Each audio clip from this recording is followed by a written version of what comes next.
आप सभी का स्वागत है आपके अपने YouTube channel diamond Hindi classes में। और आज हम बात करेंगे कक्षा 12 है हिंदी गद्य खंड में आचार्य हजारी प्रसाद द्वारा लिखित अशोक के फूल गद्यांशों पर आधारित प्रश्नों के बारे में। तो आइए शुरू करते हैं। गद्यांश है, मगर उदास होना भी बेकार है, अशोक आज भी उसी मौज में है जिसमें आज से 2000 वर्ष पहले था। कहीं भी तो कुछ नहीं बिगड़ा है, कुछ भी तो नहीं बदला है, बदली है मनुष्य की मनोवृत्ति। यदि बदले बिना वे आगे बढ़ सकती है तो शायद वह भी नहीं बदलती, और यदि वह न बदलती और व्यावसायिक संघर्ष आरंभ हो जाता, मशीन का रथ घर घर चल पड़ता, विज्ञान का सावेग धावन चल निकलता, तो बड़ा बुरा होता। हम पिस जाते, अच्छा ही हुआ जो वह बदल गई। पूरी कहाँ बदली है, पर बदल तो रही है। अशोक का फूल तो उसी मस्ती में हंस रहा है। पुराने चित्र से इसको देखने वाला उदास होता है। वह अपने को पंडित समझता है। पंडिताई भी एक बोझ है, जितनी भी भारी होती है उतनी ही तेजी से डुबाती है। जब वह जीवन का अंग बन जाती है तो सहज हो जाती है, तब वह बोझ नहीं रहती। वह उस अवस्था में उदास भी नहीं करती। कहाँ अशोक का कुछ भी तो नहीं बिगड़ा है, कितनी मस्ती में झूम रहा है। कालिदास इसका रस ले सकते थे, अपने ढंग से मैं भी ले सकता हूँ। अपने ढंग से उदास होना बेकार है। प्रश्न नंबर 1 है, उपयुक्त गद्यांश का संदर्भ लिखिए। तो संदर्भ लिखेंगे, प्रस्तुत गद्यांश हमारी पाठ्य पुस्तक हिंदी गद्य खंड में आचार्य हजारी प्रसाद द्वारा लिखित अशोक के फूल नामक पाठ से लिया गया है। प्रश्न नंबर 2 है, पंडिताई किस तरह का बोझ है। तो पंडिताई जितनी भारी होती है उतनी ही डुबाती है। प्रश्न नंबर 3 है, प्रस्तुत गद्यांश में किसकी विवेचना की गई है। तो प्रस्तुत गद्यांश में कहा गया है कि उदास होना बेकार है, क्योंकि अशोक आज भी उसी मौज में है।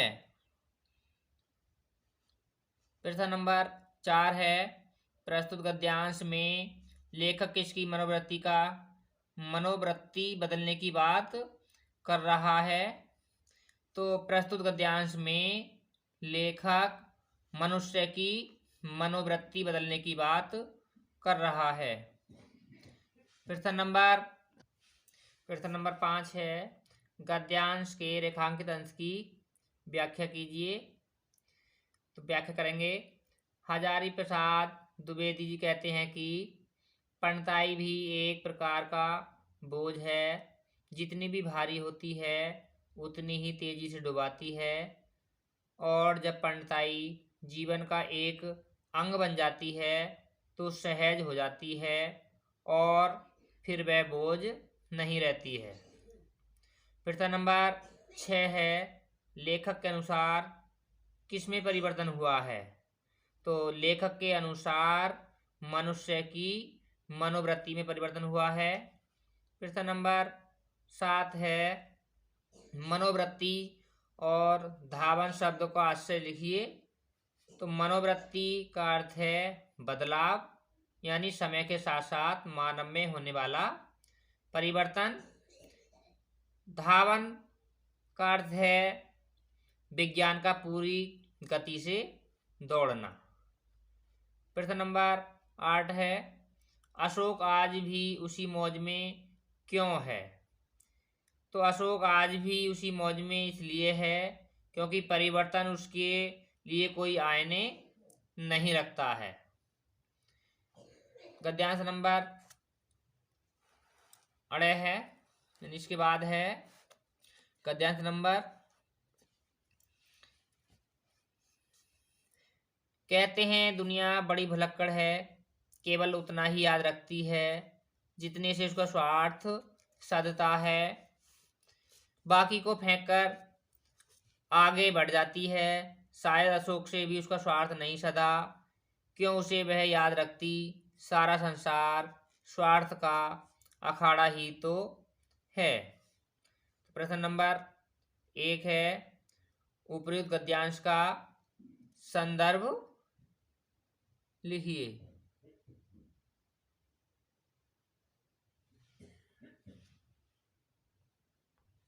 प्रश्न नंबर 1 है, उपर्युक्त गद्यांश का संदर्भ लिखिए। तो संदर्भ लिखेंगे, प्रस्तुत गद्यांश हमारी पाठ्य पुस्तक हिंदी गद्य खंड में आचार्य हजारी प्रसाद द्विवेदी जी द्वारा लिखित अशोक के फूल नामक पाठ से लिया गया है। प्रश्न नंबर 2 है, रेखांकित अंश की व्याख्या कीजिए।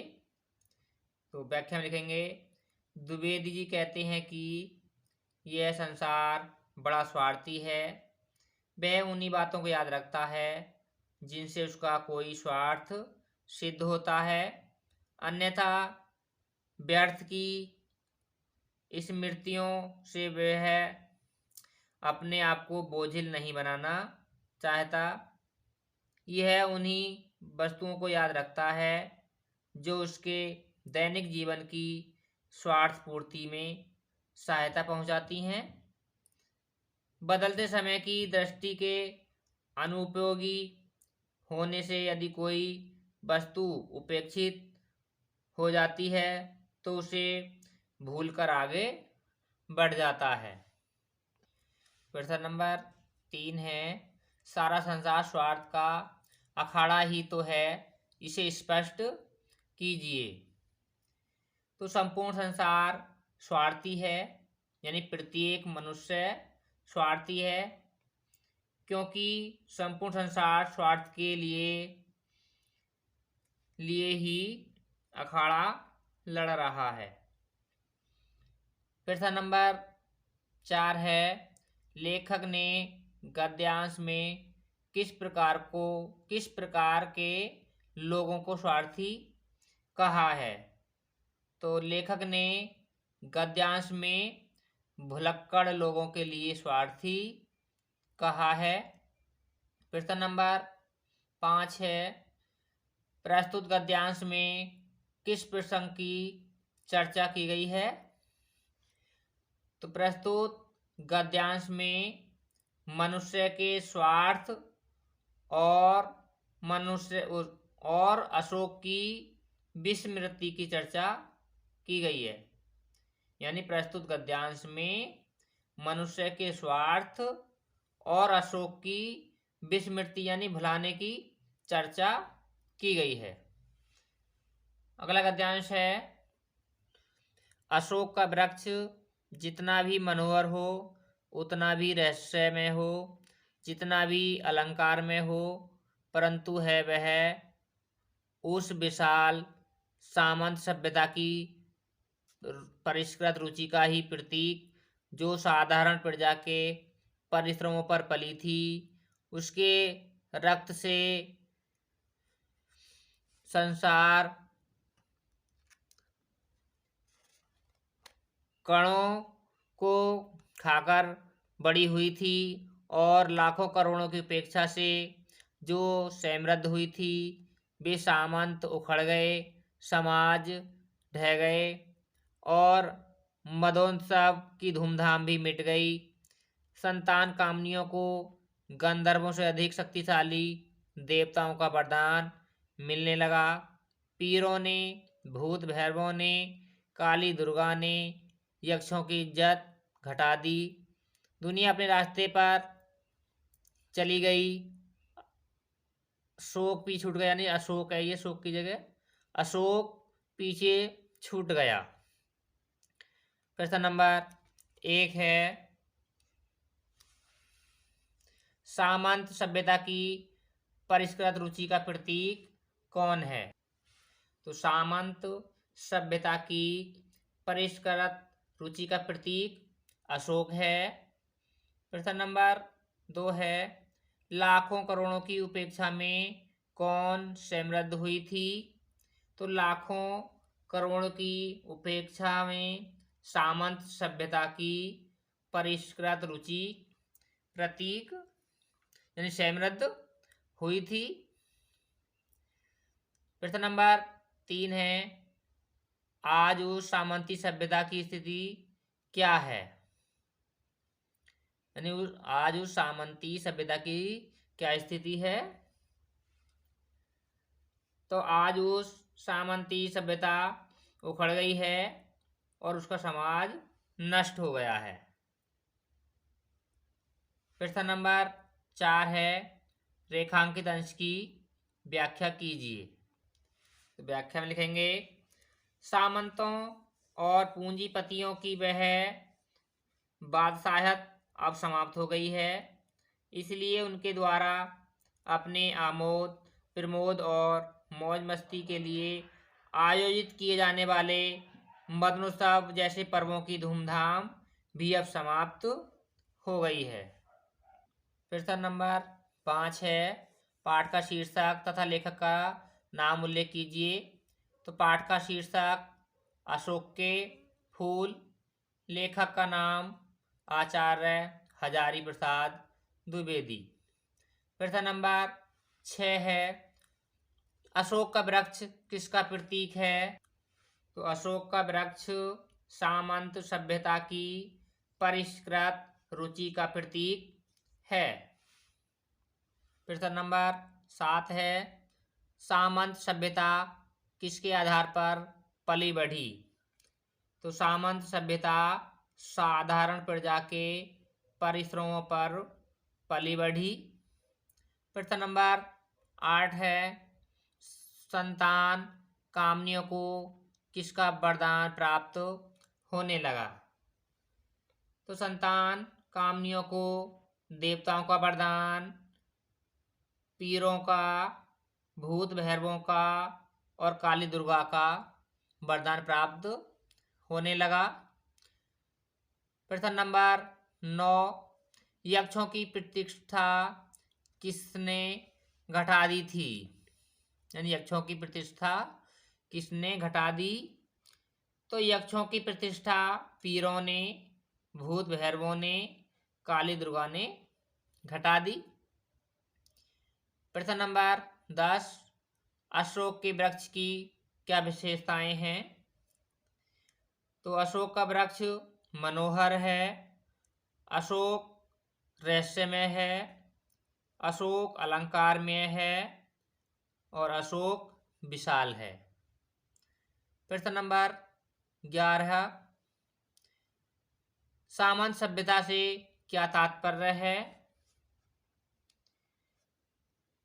जो साधारण प्रजा के परिश्रम पर पली और बढ़ी वह सामंत सभ्यता थी। प्रश्न नंबर 12, संतान कामनियों को किसका शक्तिशाली वरदान मिलने लगा? तो संतान कामनियों को देवताओं का, पीरों का, भूत भैरवों का और काली दुर्गा का शक्तिशाली वरदान मिलने लगा। और इससे पहले वीडियो का हमारा प्रश्न था, आचार्य हजारी प्रसाद द्विवेदी जी के बचपन का नाम लिखिए, जिसका आंसर आपको कमेंट में देना था। जिन्होंने आंसर दे दिया है उनके लिए बहुत बहुत धन्यवाद, और जिन्हें नहीं पता है वो याद कर लें। आचार्य हजारी प्रसाद द्विवेदी जी के बचपन का नाम था वैद्यनाथ द्विवेदी। तो आज के वीडियो में बस इतना ही। आपको ये वीडियो कैसा लगा हमें कमेंट करके बताएं, और अगर अच्छा लगा हो तो वीडियो को लाइक और शेयर करें। और मिलते हैं अगली वीडियो में, तब तक के लिए सभी को नमस्कार।